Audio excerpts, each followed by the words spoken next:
Hello friends, नमस्कार, good morning, Shri Swami Samarth. तर आज मस्तपैकी साडी वेअर केलेली आहे. कशी दिसतीये साडी मला पटकन कमेंट करून सांगा. त्यानंतर हे लांब सिंदूर मला शोभतोय का ते पण सांगा. आणि ह्या बांगड्या बघा, ह्या बांगड्या मला लक्ष्मीताईंनी दिलेल्या आहेत, त्या पण सांगा कशा दिसते कमेंटमध्ये. त्यानंतर मी रात्री दही जमवायला टाकलं होतं, जमलं का बघत होती, पण काही दही जमला नाही. मग मयंक म्हणला, मम्मी मला आंबा कापून दे. तर जगातील सर्वात सुंदर नातं मायलेकाचं असतं. आई ती आई असते आणि लोक म्हणतात तू तुझ्या मुलाला जीव नाही लावत. तर आता काय यांना मी प्रश्नाची उत्तरं देऊ मला तर नाही सुचत.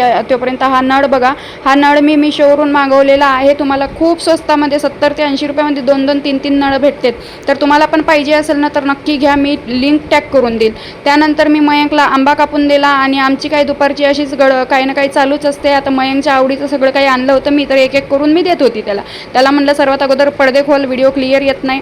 त्यानंतर आम्ही मस्त बसलो टीव्ही बघत, एन्जॉय करत, आंबा वगैरे खाल्ला. आता सीझन आहे तोपर्यंत आंबे वगैरे खाऊन घ्यायचे. त्यानंतर पावसाळ्यामध्ये तुम्हाला तर माहिती आहे आंब्यांमध्ये कोणत्या फळांमध्ये नुसत्या आड्या निघतात.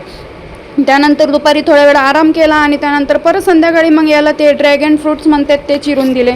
तर ते ड्रॅगन फ्रूट्स एवढे म्हणजे कसतरीच लागत होते मला, पण मयंकला म्हणली चांगले खान. माझं तोंड वाकडं तिकडंच होत होतं, पण त्याने तो खाणार नाही म्हणून मी चांगले म्हणून त्याला खाऊ दिले, कारण ते शरीरासाठी चांगलं असतं. ड्रॅगन फ्रूट्स खाणं चांगलं असतं. त्यानंतर मी भांडे वगैरे घासून घेतले आणि ह्या बघा, हे झाडाचे हे जे जे सडलेले होते ना त्याचे कांड्या, ते सगळे साईडला काढून ठेवले आणि व्यवस्थित त्या झाडाला क्लीन केलं, स्वच्छ दुसरं पाणी टाकलं नवीन. त्यानंतर माझे भांडे वगैरे घासून झालेत, घरातलं आवरलं. तर अशा पद्धतीने आमचे दुपारचे कामं चालू असतात. आम्ही दोघंच घरामध्ये बोर होतो. आता काय मयंकची शाळा पण चालू होणार, जेव्हा मयंक शाळेत जाणार तेव्हा मग मी परत एकटी घरात बोर होणार. आता हे चालले जातात कामाला, सकाळी जातात 8 वाजता, संध्याकाळी 8च वाजते त्यांना यायला. मग त्यानंतर काय दिवसभर आमचा असंच राडा चालू राहतं. मग हँडवॉश संपलेला होता, तर म्हणलं हँडवॉशचा पाऊच आणलेला होता मी किराण्यामध्ये, तर तो पाऊच परवडतात बरं का. त्या हँडवॉशची बॉटल आणण्यापेक्षा त्या बॉटलचे पैसे घेतात. मग मी मस्त हँडवॉश वगैरे टाकून ठेवलं त्याच्यामध्ये, कारण मला सारखा हात धुवायला थोडं बी काही हातात हे केलं म्हणजे पीठ मळलं तरी हात धुवायचं, तांदूळ धुतले तरी हात धुवायचं, म्हणजे कंटिन्यू हात धुवायला कोणाला सवय सांगा बरं, तुम्हाला माहिती असेल मला काय म्हणायचं आहे.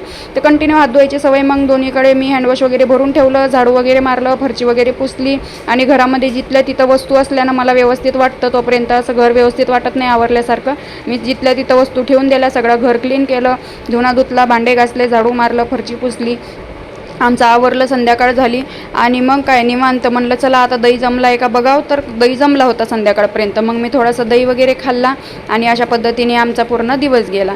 तर संध्याकाळी मला दळण करायचं होतं, त्यानंतर मग दही वगैरे खाल्ला आणि थोड्या वेळ मी गाणे वगैरे लावले आणि निवांत बसली आणि अशा पद्धतीने आमचा पूर्ण दिवस गेला. तर कसे वाटतात तुम्हाला आमचे व्हिडिओ नक्कीच सांगा. आवडत असतील तर लाईक, कमेंट, शेअर, सबस्क्राईब करत जा. भेटू लवकर पुढच्या व्हिडिओमध्ये. तोपर्यंत बाय बाय.